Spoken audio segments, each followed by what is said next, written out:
with them. Y'all got me here? Yes. It's going to be some folks that want you to stay with them.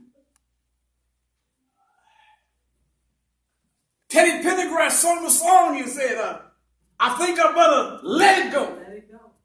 Y'all know what I'm talking about. And what happens is that when you dare to be great, you dare to go outside the norm. You dare to go outside the thing that everybody else is doing. Now let's examine this. In 1 John, the 4th chapter, he reads and says, he states this, he says, Beloved, don't believe every spirit. But then it's very interesting. You see the word spirit. Y'all read, go to it for yourself. Don't believe every spirit. Spirit is singular. But next he says, try the spirits. So what I need to suggest to you, I like you, man. You're my grandson. You're always on the front row. Anybody here ever seen people that have an agenda, a secondary agenda? They will talk to you on the level in which you speak from and be like, yeah, I'm in agreement. But behind them is another agenda. So you got to understand when you're trying the spirit, many times what they will try to project is an agenda that you are lightweight in agreement with. But now we're going to examine this here. We talk about daring to be great. But what happens is that they now will come with another agenda around the corner, around the bend. What is that thinking? What happens is that when you dare to be great, you'll dare to seek God for discernment. So that you just don't go, what does the scripture say here? Read it from me. Love, believe not every spirit, but try the spirits, whether they are of God. Because many false prophets are gone out into the world. False prophets, people who speak things, speak word. And then what you must do is, daring to be great, you listen. If you all don't recognize it by now, you will see that much of the world does not listen. You ever done this? Somebody was talking to you and you really didn't hear what they were saying. You were busy trying to think of the answer for what they stated, something that caught your ear. But when you listen, when you dare to be great, you will listen to what's being said. And in the greatness of God that is within you, remember, the greatest He that is within you, then you will discern. You will not hear what they say. You will hear what they mean. So then, you try the spirits, whether they are of God.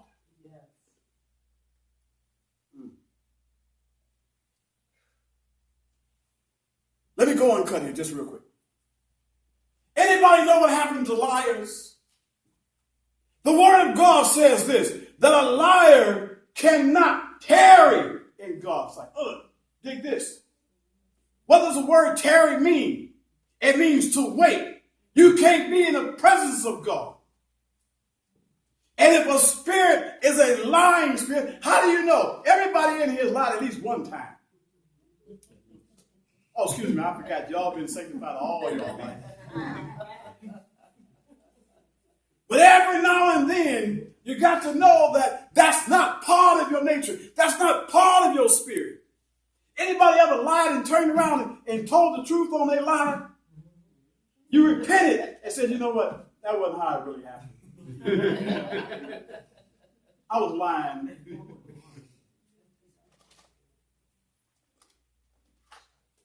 And so what happens is, if the word that comes forth is from a lying spirit, you need to ask God for the discernment.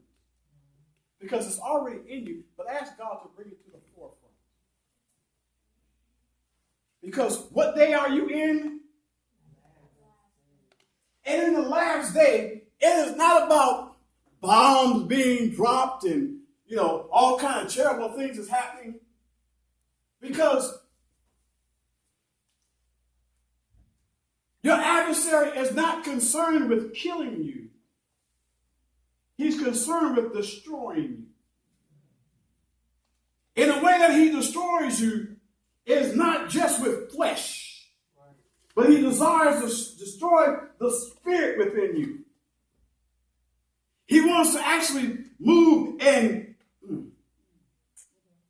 anybody here familiar with what happens with asphyxiation?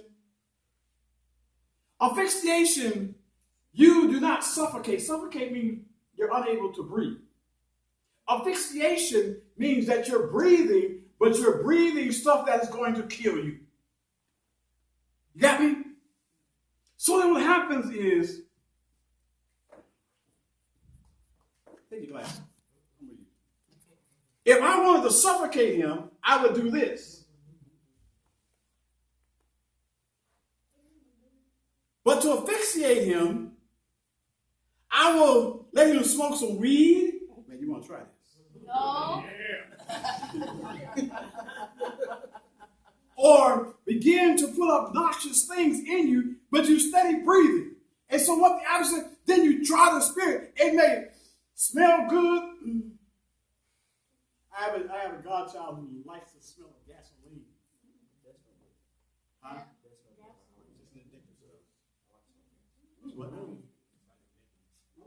Y'all like the smell of gasoline too? Y'all are special children.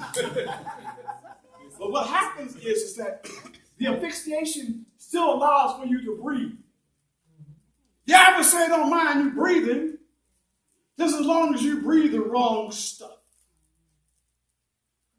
And when the greater is he that's within you, your senses will become keen. You will not only just hear what they say, you will hear what they mean. Anybody ever been able to smell cologne a mile away? Anybody here ever been able to cook? I figured out by tasting certain foods what you put in your food. Your senses become keen. And in this last day, the adversary is not trying to just destroy your flesh. He's just trying to destroy the inner core of you. Break you down with depression, suppression, all kind of pressure. And what happens is, with the greater that is in you, let me use you again. The adversary will try to place something on you and get you comfortable in it. It might be a little big, but you think you can sport that. And when the adversary tries to place something on you because of the greater is he that is within you, this is what happens. You feel that this ain't right. This don't fit. And what do? Take it off. And see, you slow. You taking it off nicely. How do y'all know that if you ever have to break up with somebody, don't do it nicely? No, I'm serious. That's true. You keep piddling around and they keep sniffing around, and next thing you know, you back at it again. So what you got to do is this. You get the coat on you.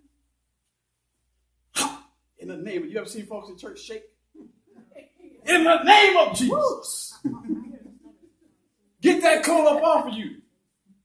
Get that suppression up off of you. And why? Because you can then say, look, the greater is he that is in me. This don't belong on me. And you try the spirit by the words that they say and whether or not it's in conjunction with what God says. Mm-hmm. And the difference is you will see people who will try to use the word of God. There are certain passages of scripture that people try to use to their benefit. But the question is, what's the benefit and then what's the action? What's the word and what's the action? I'm going to close you out here. When you try the spirit, believe it or not, you also have to try yourself. If you're not willing to go through anything, if you're not willing to allow God to take you through the desert, in the desert, around the corner, around the bend, because everybody who has moved in greatness, they had to go through something. If we talk about Elijah and what he did, guess what? He had to show down with 300 this afternoon.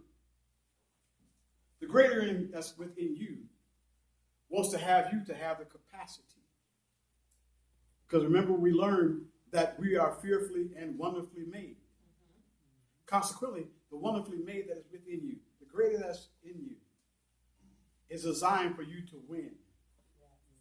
You've heard the saying, I can't lose with the stuff I use.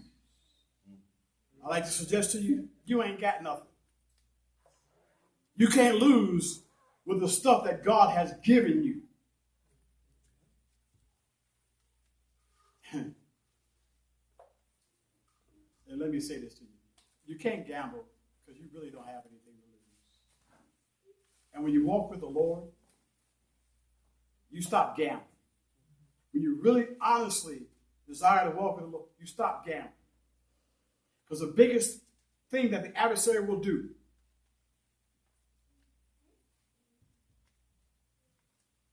is the adversary has his strategic planning meetings. Anybody know that's a spiritual world content? But he has strategic planning meetings. How can I get these people to think they're walking with God, but to really have a walk with me? So in this planning meeting, he calls his chief demons, per se. They say to him, hey, how about homosexuality? Church world jumps on homosexuality and talk about homosexuality as opposed to Jesus Christ. And homosexuality becomes the subject matter. But the devil says, no, that won't work because there are going to be some folks that's going to really honestly know that that's not unto God. Well, what about drugs and sex and Facebook?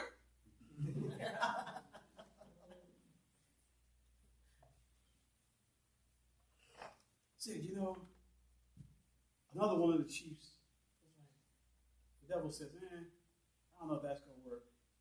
Said, because everybody ain't into that. Some of them have at least taught right, whether they do right or not, so that wouldn't work. We're looking for a way to get more people. A demon who had been in the trenches a long time.